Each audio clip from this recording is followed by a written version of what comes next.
Finley's been hard hit. You know, you guys have had a lot of overdose deaths. Much of it is being driven by this this issue of fentanyl, not just directly, but fentanyl being put into other drugs because the traffickers want to get people hooked, and so that will help by raising the cost of it and reducing the supply of it. And there's also some initiatives in that legislation that focuses on the law enforcement side, the so-called the HIDTA reauthorization, the high intensity drug trafficking reauthorization, which helps Ohio because we have a lot of HIDTA programs here. So that alone will help. But I think the part that probably long-term is more significant is on the treatment side. And I say that because a lot of people who are addicted are not getting treatment. Some aren't seeking it. Some are seeking it and can't find it. And so this will open up more treatment options. If you have a good facility, it's a residential treatment center, it shouldn't be subject to an arbitrary 16-bed limit, in my view. And I've met too many families whose loved ones have been turned away from a treatment center and then they end up overdosing, you know, and in some cases dying while they're waiting. So we need to open that up more. That'll happen here. There's funding in there for, when I talked about the moms and the kids, that helps in this area.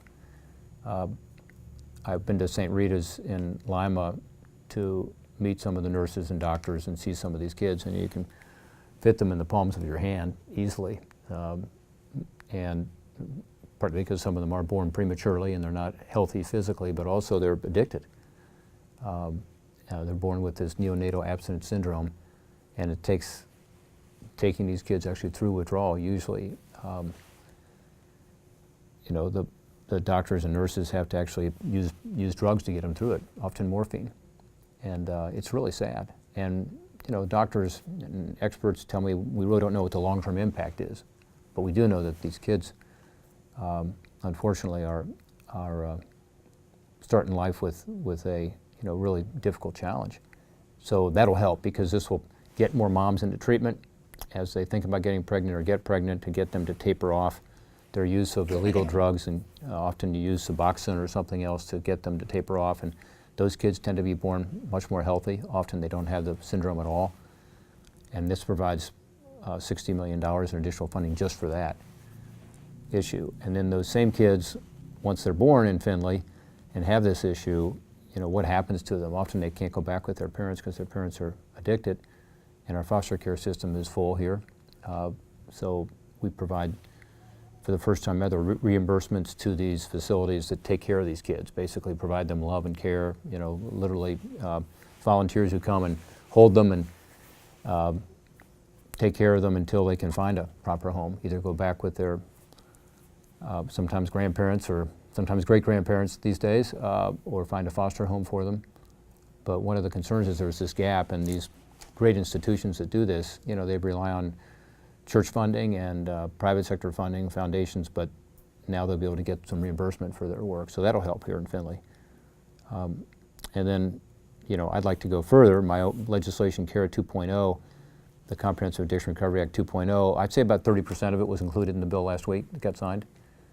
But the part that wasn't included is important too, and that's to try to push back even further on the overprescribing, because a lot of people who get addicted to opioids start with a prescription from a doctor that's legitimate, you know, in their eyes, because the doctor signed off on it. And so whether it's getting a wisdom tooth taken out and getting, you know, Percocet, or having a sports injury or an accident and being given a bunch of these pills, I mean, we've got to push back on that. And our legislation has a 3-day limit on acute pain, not on cancer, not on, you know, the chronic pain, but on acute pain, like a procedure you have. And we think that's the appropriate limit, 3 days.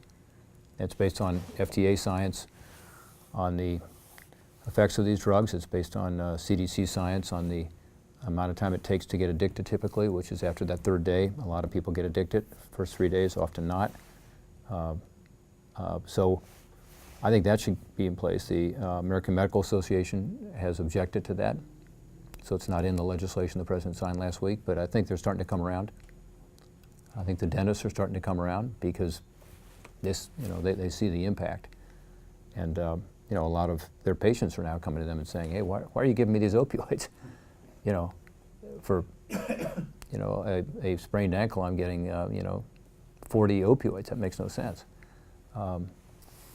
So I'm hoping that will be in the future. I'm also hoping there'll be a lot more prevention messaging out there in the future, because I think prevention and education is by far the most effective way to deal with this. If you can keep people from getting in the funnel of addiction in the first place, that's huge, and I think education about opioids is part of that. And I talked a lot today at these two roundtables about work. You know, I think the best treatment programs, it seems to me, have a recovery aspect of it, you know, in the recovery program that gets people into jobs, because that gives people more purpose and meaning in life, and helps to encourage them not to relapse and to use. So I think that's something that I hope in the future we can see more state, local, federal focus on. That is, how do you do two things? One, help these people get back on their feet, but second, deal with the real problem we've got, and I mentioned earlier, which is workforce. You know, every company in Findlay will tell you they're looking for people, whether it's retailer or manufacturing or Marathon or Cooper or whoever it is. This is an opportunity. There are a lot of people who are addicted to drugs who are not in the workforce and not able to work. And there's two recent studies out that I point to, and we did an op-ed on this. We're happy to share with you or write one for you that's a little different. We did one for the Washington Post on this, but gosh, in terms of the people who are out of the workforce altogether, we think a substantial number of them,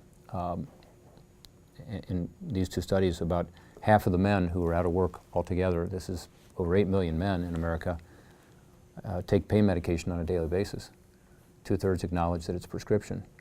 And so I think this opioid crisis is much bigger than people think, because the labor force participation rate is so low, I think in large measure because of the opioid crisis.